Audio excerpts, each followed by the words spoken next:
Hello friends, welcome back to my channel. आज हम देखेंगे क्लास 9 अध्याय 11 ग्राम श्री पाठ का जीवन परिचय। सुमित्रा नंदन पंत जी के द्वारा ग्राम श्री लिखा गया है।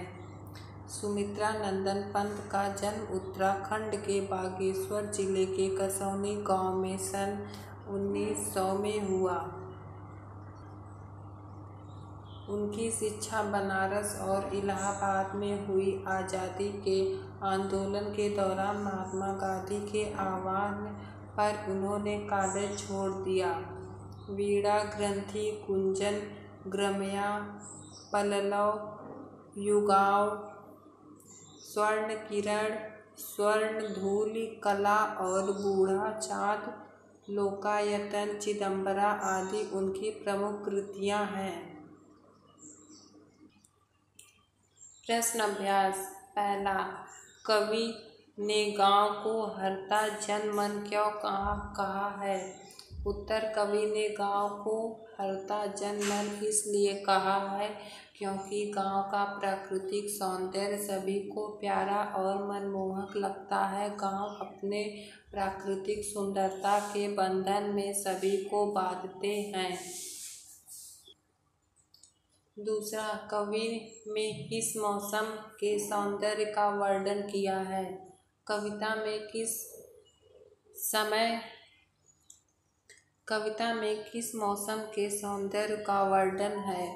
उत्तर, कविता में बसंत के समय का वर्णन है। तीसरा, गांव को मरकत डिब्बे सा खुला क्यों कहा गया है? उत्तर, मरकत, जिसे पन्ना भी कहते हैं, हरे रंग का होता है। उसके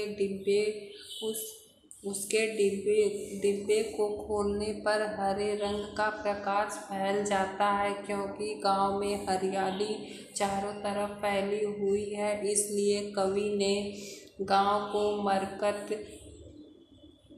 के खुले डिब्बे जैसा कहा है। चौथा, अरहर और सनई के खेत कवि को कैसे दिखाई देते हैं? उत्तर, अरहर और सनई के तने सुनहरे रंग के होते हैं, इसलिए कवि का कहना है कि सोने की किंकड़ियाँ यानी घुंघरू लगी करधनियों के समान दिखाई देती है। इस कविता में जिस गांव का चित्रण हुआ है वह भारत के किस भूभाग पर स्थित है? उत्तर, इस कविता में जिस गांव का चित्रण हुआ है वह खेती प्रधान गांव है जो भारत के उत्तरी भूभाग पर है। Thank you.